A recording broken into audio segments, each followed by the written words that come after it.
ये मान हासिल है कि वो चरियोड़ की पहली साहिब किताब शायरा ने। उन्होंने किताब जिवें मैं पहले दस्या है, खुशबू खाब खुशबू आईने।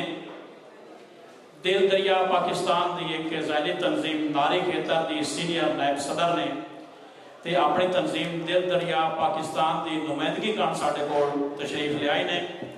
हाफजा अजमत फिरदौस, उन्होंने गुजारिश है कि वो स्टेज पर आके साढ़े नाल अपने विचार साझे करें। हाफजा अजमत फिरदौस, ताड़ी का इस्तकबाल करो।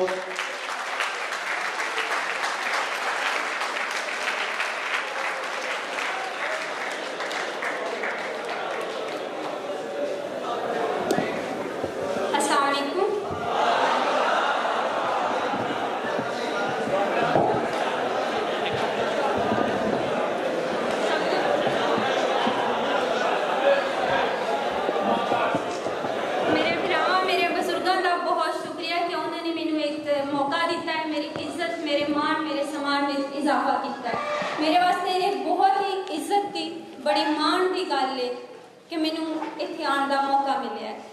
दूजी गल है कि जिस तरह मेरे बड़े भरा तुहानू दस चुके हैं कि मैं एक किताब भी लिखी है जी ख्वाब खुशबू आईने के उनवान तो छप चुकी है। ये शायरी है उर्दू की। तो हुण अज चूंकि साडा पंजाबी का एक प्रोग्राम है, एक सैमीनार है, तो मैं तुहानू पंजाबी के बारे दसांगी कि साडी जिहड़ी तंजीम है दिल दरिया पाकिस्तान, ओदा एक असी औरतों वास्ते एक अलग बनाया नारी खेतर के नाम। नारी खेतर की मैं सीनियर नायब सदर हाँ। साडा मकसद ये है कि साडी जिहड़ी माँ बोली है, साडी पंजाबी है, इनू असी प्रमोट करिए। क्योंकि जिहड़ी कौम अपनी जुबान नू, अपनी सकाफत नू, अपने हीरो नू, अपने रहनुमावां नू, अपनी तहजीब नू भुल जाती है, वो कौम तरक्की नहीं कर सकती। साडी पहचान साडी पंजाबी, ठीक है ना, ये साडी माँ बोली है। तो असी ये चाहते हैं कि जिहड़ी पंजाबी जुबान है पहले तो लैके 14वीं जमात तक इनू लाजमी मजमून बनाया जाए। साडे जिहड़े बच्चे ने वो अंग्रेजी पिछे लग के वो हाल होया कि जिहड़ा कव्वा चला हंस की चाल अपनी भी भूल गया। तो इसको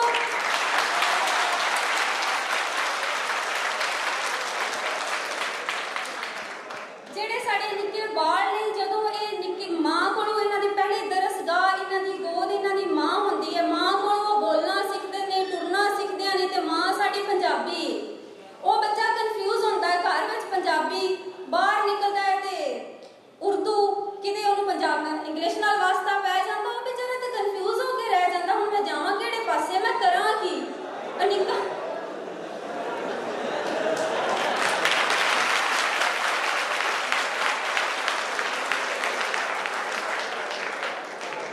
ते स्टूडेंट वास्ते, जिहड़े तालिब इल्म ने, उन्हां वास्ते मेरा एक निक्का जिहा मैसेज है कि वीरे कदी भी पंजाबी बोलण दी शर्मिंदगी महसूस नहीं करनी। अपना बड़े फखर नाल ते मान नाल दसो कि असी पंजाबी हाँ, ठीक है ना। ये शर्म वाली कोई गल नहीं। पंजाबी बोलो, पंजाबी पहनावा, पंजाबी सकाफत, पंजाबी खाना, पंजाबी पहचान साडी जिहड़ी है ना, इनू सानू वधाउणा चाहिए, ना कि इनू खत्म करना चाहिए। बहुत शुक्रिया।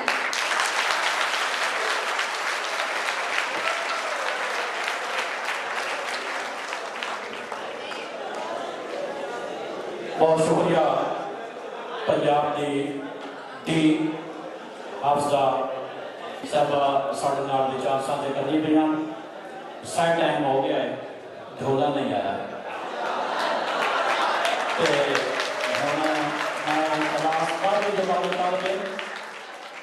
अल्ताफ हुसैन उतावल नाम के आके और ढोले का रंग उच्चारण अल्ताफ हुसैन एडजस्टमेंट हुई।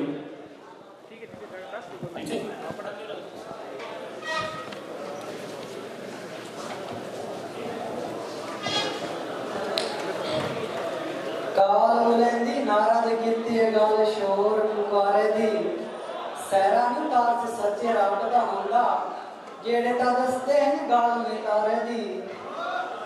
अंग्रेजन माड़े राय अहमद खान दे मारे दा डट होया, कर दे पैन गल हुलारे दी। मुराद दे मेरे आए खेड़ा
मैं जिवें पहले दसिया कि जिवें जिवें ढोले दे नाल टुरसो तो ढोले दा तुहाडे नाल ते तुहाडा ढोले नाल रचाओ वधदा जासी ते लोड़ा लैंदे जासो। मैं हुण जिस गुलाब नूं बुला रहा जिवें मैं पहले दसिया है कि उन्हां दा PhD का टॉपिक भी 1857 है। जे वो लोग जिन्होंने इस 1857 की जंग को नेड़ों हो के देखा है, सोचा है, इस ते मगजमारी की है, तहकीक की है, जेडे उन्होंने विचार ने वो आम बंदे तक नहीं अपने अजे तक थीसिस प्रिंट नहीं होया। साड़ी खुशकिस्मती है कि साडे कोल अज इत्थे मौजूद ने। असीं चाहांगे कि जितना ज्यादा तो ज्यादा हकीकत के वो अपने ने कि असल ये हाई की ते होर की गया, ये जिहड़ी हाई की ते होर की गया, इसका जिहड़ा असल रूह है ये उन्होंने अपने थीसिस दे विच यकीनन तख्त ते सिट्टे विच लिखिया होसी। मेरी ये ख्वाहिश है कि इत्थे आके साडे तलबा नाल वो चीज़ां साझी करें ते साडे बाकी लोगों को दसे। मेरे गुलाब डॉक्टर ज़हीर हसन वट्टू जिहड़े कि टाउनशिप कॉलेज में असिस्टेंट प्रोफेसर ने पंजाबी दे, उन्होंने गुजारिश है कि वहां ते आके इस थड़े खड़ो के सानू 1857 की आज़ादी के बारे ब्रीफिंग दे रहे।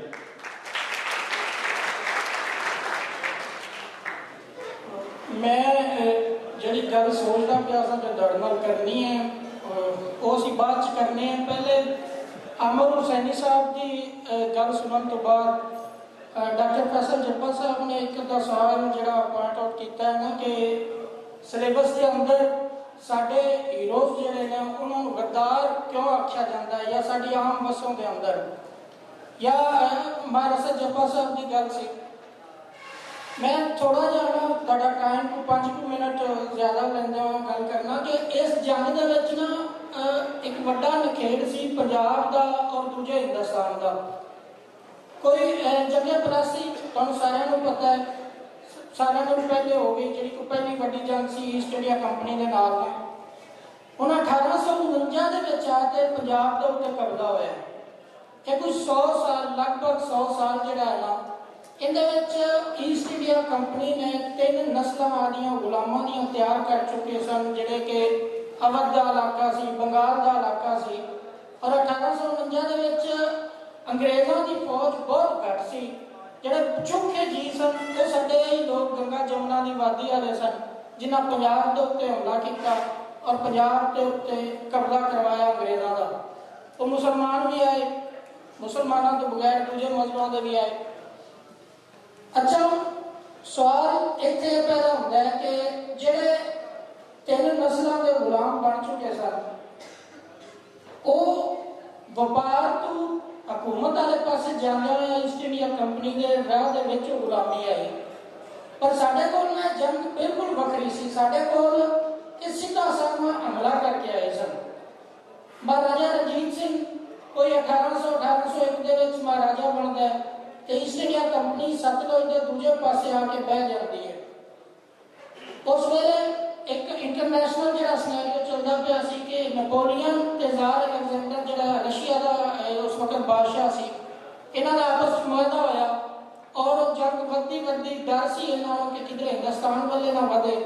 सो इन्हां एक मुआहदा अमृतसर जिहड़ा कि राजा रणजीत सिंह नाल मुआहदा होया और अफगान बार्डर जाके क्लीयर किए, बफर जोन बनाया गया ताकि अगर जंग होवे कि वो कलकत्ता तो बहुत दूर होवे और पंजाब भी साडा हिस्सा बन के उसका दफा करे। उस यारी के विच पंजाबी नाल खलोते और यही असर पिया 1849 के बाद आके जब पंजाब का कब्जा होया और पंजाब के कब्जे के नाल बोर्ड ऑफ एडमिनिस्ट्रेशन बनया, जिन्हें 1851, 52 और 53 एक रिपोर्टां जारी कीतियां, मुख्तलिफ हवाले नाल काम हुए।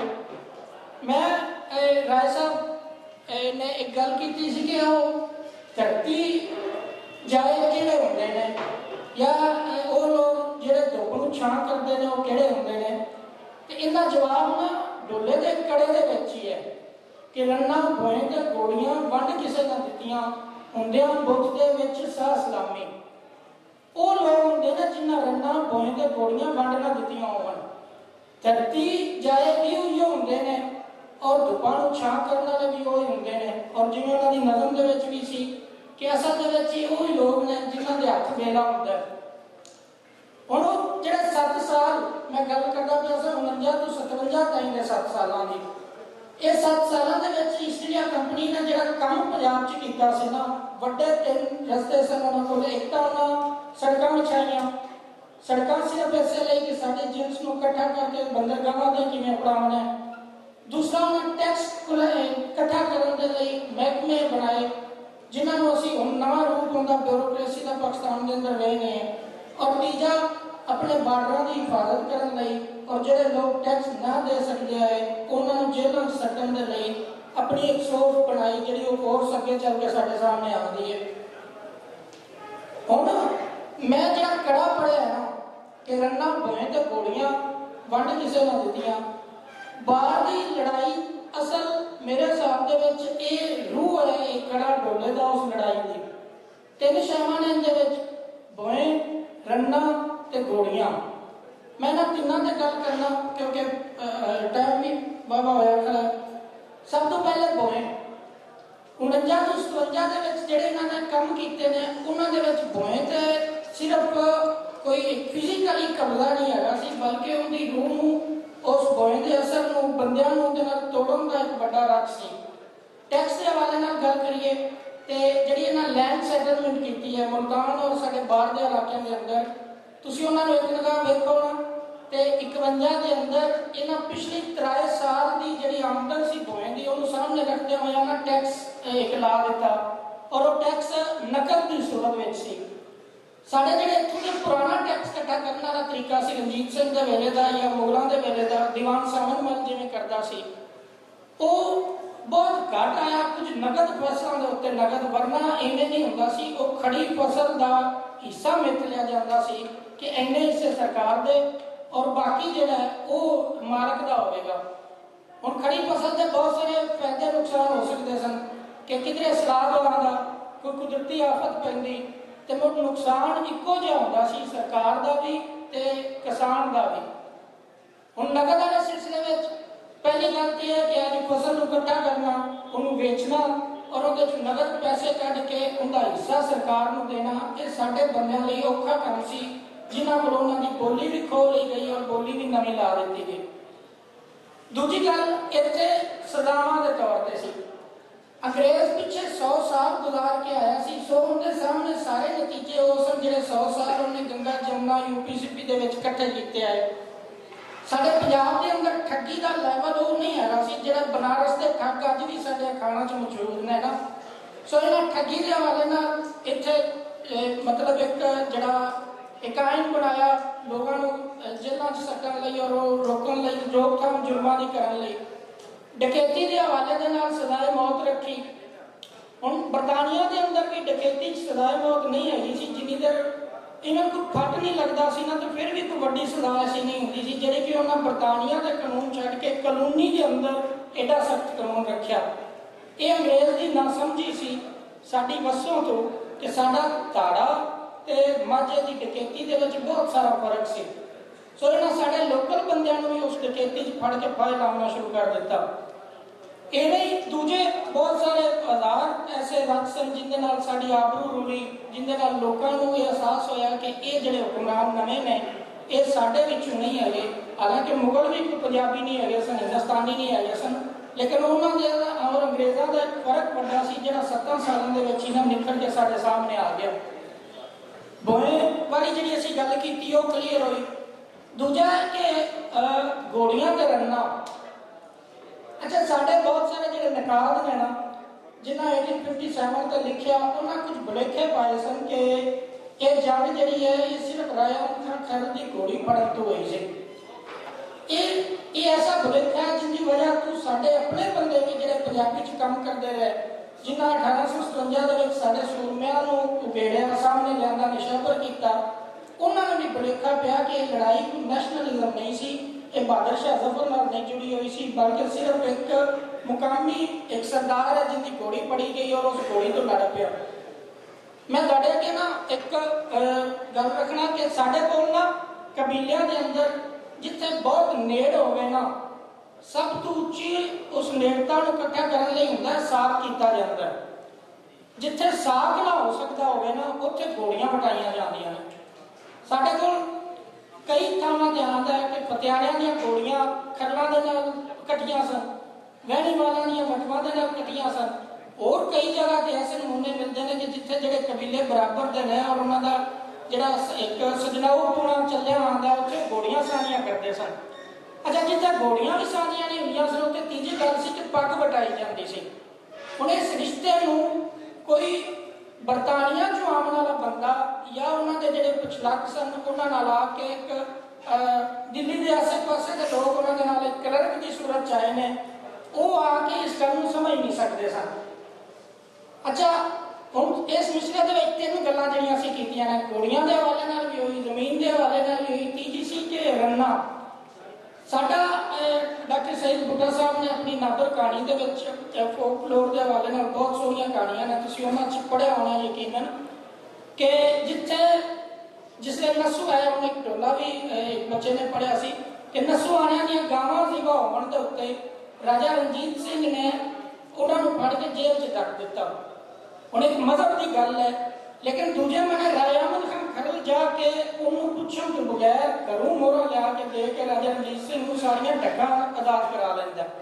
और अब इसका भी कड़ा भी ऊपर लिखा है कि तेनों डकां याद करेंदियां राह नथू दे अहमद खाना नाले बेक रावी दे असाइयां।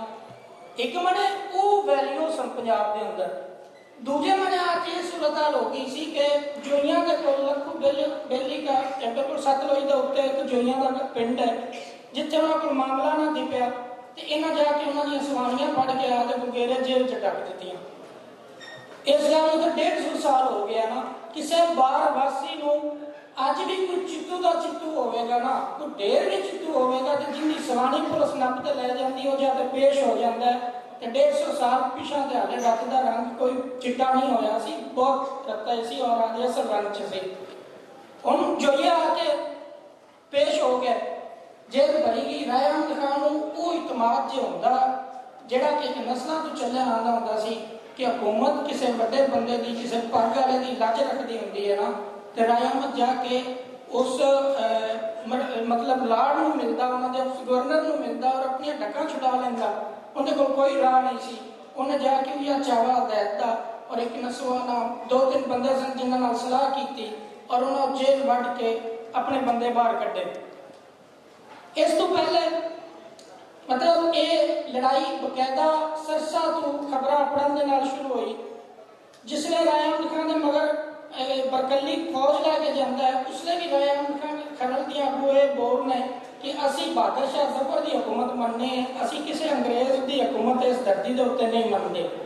साढ़े कोल तीनों गल्लां जिहड़ियां ने ये असल दे विच साडी रीत दे नाल और साडे नैशनलिज्म के नाल जुड़ियां हुई ने, ना कि इन्हां दे विच कोई ऐसी गल है कि असी किसी एक अलामत तो लड़ पाए उठ के, वरना एक लंबे अरसे तो रहिंदे होए साडे बाहर वासियों को कदे इंज नहीं होया। कबैली झगड़े रहे ने, हुकूमतां दे नाल भी रहे ने, लेकिन इंज दी वड्डी जंग जिहड़ी है वो सामने नहीं आई। दूजी गल कि जिहड़ा कह लैंदा कि पंजाब गद्दार है या इन्हां सूरमियां दे नां नहीं लै जांदे। मैं शुरू दे विच तुहाडे नाल गल कीती है कि जिहड़े लोग तीन नस्लों के गुलाम बन के उन्होंने नाल रल के पंजाब उत्ते हुकूमत पे करते हैं ना, उन्हें आने सब तो मोहरला काम यह किया कि इत्थों की जिहड़ी बोली है ये बोली दे विच कानूनी काम नहीं हो सकते। सो दरम्यान च एक जबान होनी चाहिए है जिहड़ी अंग्रेज भी समझते होवन और जिहड़े मुकामी लोग भी समझते होवन। साडे लोग जिहड़े इन्ने अरसे तक पढ़े लिखे और जिनकी 5000 साल की तारीख मौजूद है, और राती सुते ने सुबह उठे ने देखो हुक्मे सारे अनपढ़ हो चुके सन, किसी को हिसाब किताब के विच अमल दखल नहीं हैगा सी और साडे कोल एक नवी जबान है जिहड़ी वो सामने आ गई। ये वही लोग ने जिहड़े 3 नस्लों के पीछे गुलामी के तौर पर आए और उन्होंने अगली नस्ल ने दरमियान वाला एक मिडल मैन बन के ना साडे उत्ते हुकूमत शुरू कर दी, पाकिस्तान बनया। तो ये वही लोग सन जिहड़े उस वेले के क्लर्क सन, उन्होंने आने वाली नस्ल CSP ऑफिसर बन के उन्होंने साडे उत्ते हुकूमतां कीतियां। मैं शुरू च गल करके आया तुहाडे नाल कि 2 वड्डे अदारे, एक टैक्स कलैक्ट करने लई ब्यूरोक्रेसी और दूजा अपने लड़ाई झगड़े और बाकी सूरतां नूं काबू करने के लिए जिहड़े अदारे बनाए गए सन, उन्हां अदारियां ने ही असल दे विच अदारियां दा रूप इख्तियार कीता सी मुल्क बनने तो बाद बाकी जिन्ने अदारे ने वो अदारे ने रूप जी नहीं आए, वो महकमे की सूरत जी रहे हैं। मैं महकमा तलीम मतलब तो सारे असातिज़ा बैठे हो, स्टूडेंट बैठे हो, महकमा तलीम मुअल्लम तो मुलाजम करके सानू विखाया गया किहड़ी सूरत दे विच कदे असीं डेंगी दी ड्यूटियां करने, कदे असीं मरदमशुमारी करते पे होने, कदे असीं किसी सियासी जलसे जाके ताड़ियां मारते पे होने। यह सारी सूरत असल दे विच उस्ताद दा मरतबा डिगण ते नहीं कीती गई जिहड़ी कि हर कॉलोनी के अंदर की जाती है। पुलिस की है कि पुलिस का असल काम यह है कि जिहड़े लोग ने जिहड़ा जुर्म है उन्होंने काबू करना, लेकिन साढ़े को असल काम यह है कि असीं उन्हें 10 लाख रुपया देने और अपने मुखालफ का बंदा मरवाने। उस तो बगैर की कि उन्होंने जलसियां च लिया के उन्होंने बेचारियां ने ताड़ियां लवाने, कुछ उन्होंने हथ नहीं। ये सारी सूरत हाल बकायदा जिहड़े लोग उधरों आए सन उन्होंने डिक्टेशन के उत्ते ही हुण तक चलती आई है। साढ़े को राया अहमद खान खैरदा जिहड़ा या उनके नाल जिन्ने साथी ने वो फतेहानिया चों ने, मुर्दानिया चों ने, तराणिया चों ने, मैं उस फैमिली का बंदा जिहड़े वट्टू फैमिली है वो सन, ये वो नाम ने जिहड़े साडे सामने आए ने। PhD ਦੇ ਵਿੱਚ मैं ਜਿਹੜੀਆਂ ਸ਼ਾਮਾਂ ਵੇਖੀਆਂ ਨੇ ਕਿ ਉਸ ਵੇਲੇ ਦਾ ਜਿਹੜਾ ਪੰਜਾਬ ਹੈ ਕਿ ਸਰਸਾ ਤੋਂ ਲੈ ਕੇ ਸਿੰਧ ਤਾਈਂ, ਸਰਸਾ ਤੋਂ ਲੈ ਕੇ ਕਸ਼ਮੀਰ ਤਾਈਂ ਥਾਂ ਥਾਂ ਦੇ ਉੱਤੇ ਲੋਕ ਸਨ ਜਿਹੜੇ ਇਸ ਜੰਗ ਦੇ ਲਈ ਉੱਠੇ ਔਰ ਜਿਨ੍ਹਾਂ ਦਾ ਨਾਂ ਸਾਡੇ ਸਾਹਮਣੇ ਨਾ ਆ ਸਕਿਆ। ਉਹ ਲੋਕ ਰੀਤ 'ਚ ਨਾ ਆਏ, ਉਹ ਡੋਲੇ ਦੀ ਸ਼ਕਲ ਵਿੱਚ ਨਾ ਆਏ, ਉਹ ਕਿਸੇ ਕਹਾਣੀ ਦੇ ਰੂਪ 'ਚ ਸਾਡੇ ਤੱਕ ਨਾ ਪਹੁੰਚ ਸਕੇ। ਇਵੇਂ ਹੀ ਨਵਾਬ ਤੋਂ ਲੈ ਕੇ ਸਿੰਧ ਤਾਈਂ ਈਵਨ ਸ਼ੋਰਕੋਟ ਦੇ ਅੰਦਰ हवेली बादशाह के कुरैशी लड़ते विखारी दिते हैं। इन्होंने इन्ने वो सैकड़ियां के लोग ने जिन्होंने इन्हें मार के एको जगह से दफनाया और साढ़े तक कोई उन्होंने रीत के राह चीज़ा ना अपनिया बरवाने उस जगह से लड़ते रहे हैं। यह बाकी विचला जो एरिया है ना कि अंग्रेज रिपोर्टों के सानू सामने आता कि 1.25 लाख बंदा से जो गुगेरे तो लैके मुल्तान तक लड़ता रहे और यह 1.25 लाख बंदा 1857 है। और ये भी याद रखा जाए कि सवाल उस वेले जंग लड़ने वाला कौन सी जो कम अज कम पग वड़ता सी, 16-17 साल की उम्र का तो होगा। सवानिया कट के 12 कट के की आबादी उस वेले इन्नी हैगी सी। ये 1.25 लाख बंदा कितों इकट्ठा होता पे और एक मने उन्होंने को डांग सोटा है, दूजे मने तोपा ने और तोपा का मुकाबला करने वाले डांग सोटा लैके लड़ते पे ने और 8 महीने तक इस पूरी पट्टी के उत्ते कब्जा है। कश्मीर के अंदर और मरी के अंदर आजाद कश्मीर के कुछ हिस्सों के अंदर बहुत बड़ी बगावत हुई है। जी बगावत बकौल उन्होंने आज़ादी की जंग लड़ने वाले लोग सन जो साढ़े सामने आते हैं जिन्होंने अज तक नाम मौजूद नहीं सी। फिर सारे पंजाब जो है इनू गद्दार क्या क्यों गया। इतने आमिर हुसैनी साहब भी असल जी इस तो अगला एक पॉइंट पर गल पर करते सर इनकी बुनियाद हो ही पैदी है कि जोड़े लोग उदों नाल आए जिन्हों के हाथ च कलम सी ना उन्हें ही लिखना सी और उन्होंने लिखा हुआ ही सच होना सी। जो असी हो ही अनपढ़ गए थे तो साडा लिखा किन्ने अगर लिया सी। साढ़े को सिर्फ सीना गजट से जबानी रवायत सन या लोक गीत सन जोड़ा साडा वरसा सी जिन्हों आके डॉक्टर सईद बुड्ढा साहब भी लैके सब तो पहले कहानियां की सूरत आए हैं। एडी इजाज की किताब साढ़े सामने आई है। सो ये वो लोग ने जिन्ना बचा कुचा को 150 साल बाद जो वरसा बचता पे उन्होंने किताबी शक्ल पे लिया दें और अगर 150 साल तक इन्ना मौजूद सी तो तुसी उस वेले देखो कि उसके अंदर रंग कितना होना है जो साड़ियाँ नस्लों के खत्म होने के नाल ही शैवां मिटदियां गईयां। दूसरा साढ़े को जो कोई पढ़े लिखे लैवल के उत्ते असीं वेखदे ना कि जो मेन सोर्स सी वो म्यूटनी रिकॉर्ड्स का और कॉरस्पॉन्डेंस का सी। ये रिकॉर्ड अंग्रेजों ने खुद लिखा सी और अंग्रेजों ने जिहड़ियां गल्लां वारा खांदियां सन सिर्फ उन्हां गल्लां नूं लिखा गया सी। बाद च दिल्ली वाले उठे उर्दू के अंदर बहुत सारा के अंदर काम होया और वो सारे का सारा काम ऐसा उस रिकॉर्ड को सामने रख के ही लिखा गया और इसलिए पंजाब को कहा गया कि पंजाब के गद्दारी की है।